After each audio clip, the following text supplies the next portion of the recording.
세계적인 수준의 공격수인 손흥민을 보유하고도 손흥민보다 서너 단계는 아래인 선수에게 완전히 유린당한 LAFC의 충격적인 대패에 대해 미국 현지 매체들이 맹비난을 퍼붓고 있습니다.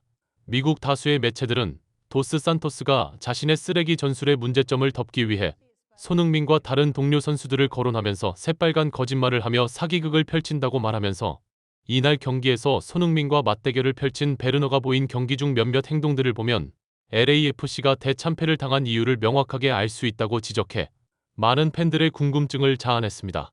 도대체 어떤 상황인지 더 풋볼이 자세히 알아보겠습니다.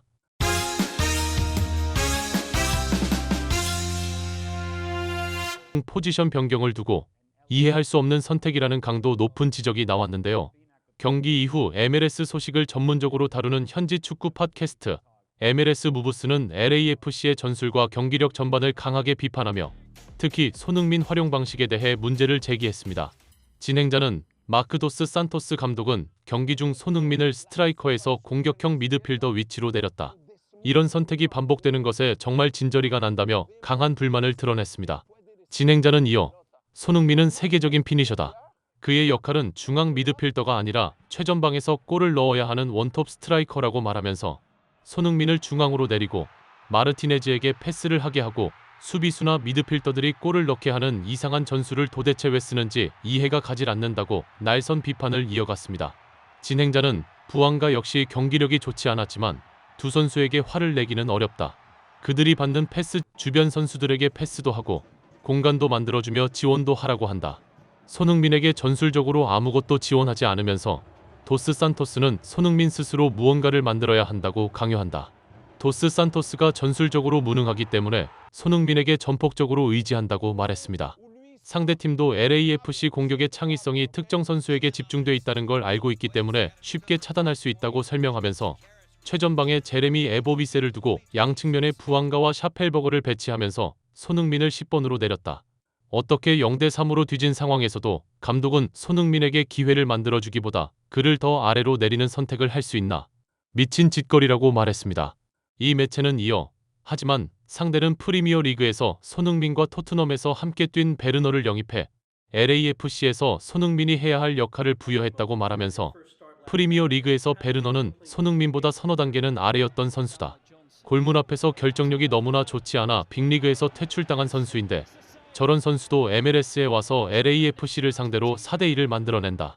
도스 산토스의 전술이 정말 어이가 없는 건 베르너 정도 수준의 공격수가 손흥민보다 더 뛰어난 활약을 했다는 것이라고 말했습니다.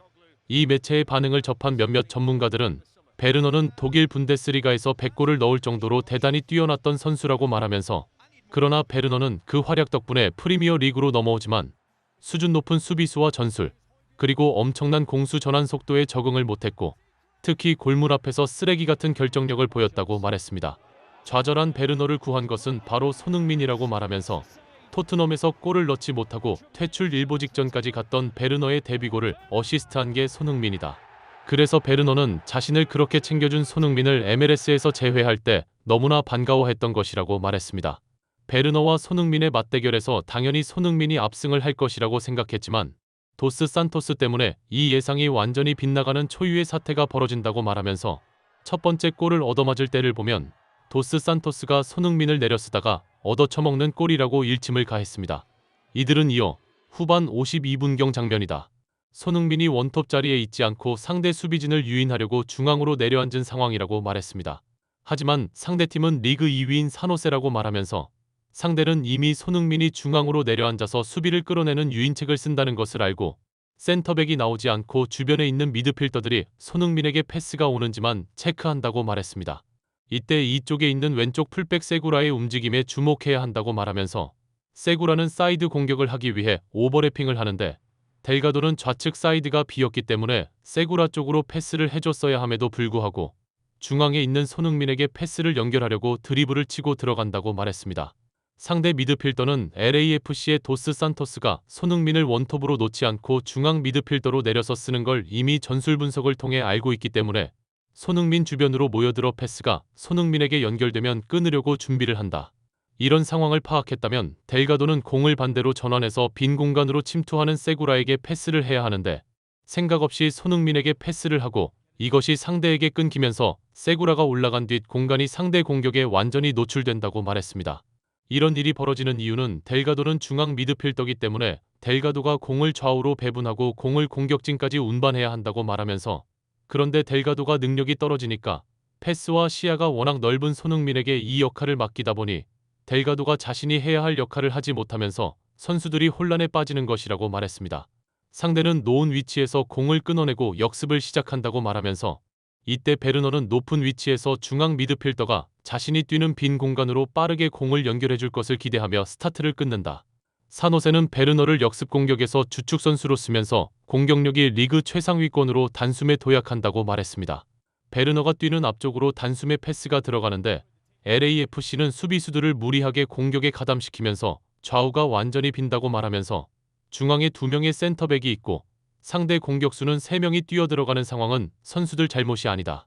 이것은 전술적으로 문제가 있기 때문에 이렇게 수비 숫자가 공격 숫자에 보다 적은 것이라고 말했습니다.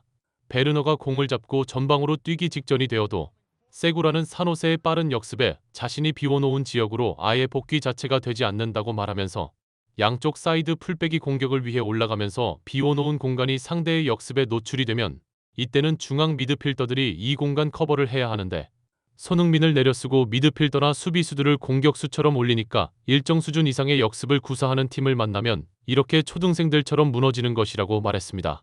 베르너가 상대 페널티 박스 안쪽에 들어갈 때까지 어떤 압박도 LAFC는 구사하지 못한다고 말하면서, 이런 절체절명의 위기에 빠진 상황이지만 이제야 세구라가 중계 화면에 포착되는데 베르너가 중앙으로 빠른 땅볼 크로스를 올린 것이 좀 길게 가면서 공이 스쳐 지나가고, 이것이 반대쪽에서 쇄도하는 상대 선수가 완벽히 노마크에 놓이게 되는 결과를 초래한다고 말했습니다. 이 설명을 들은 많은 축구 팬들은 베르너는 프리미어 리그에 있을 때 손흥민보다 훨씬 떨어지는 공격수였는데 MLS에 와서 맞대결을 할 때는 자신에게 맞춰진 전술 속에서 맹활약을 하고 손흥민은 이상한 역할을 하고 있어 골을 못 넣고 있다는 게 말이 되냐. 선수들끼리는 다 알 것이다. 베르너는 자신이 잘했다기보다 손흥민을 저렇게 쓰는 이상한 감독 밑에서 손흥민이 행복 축구를 지금 못한다는 사실을 말이다라고 일침을 가해 많은 팬들의 고개를 끄덕이게 했습니다. 구독, 좋아요, 좋은 댓글은 불타는 제작 열정을 더욱 불타오르게 합니다. 시청해주셔서 감사합니다. 이상 더 풋볼이었습니다.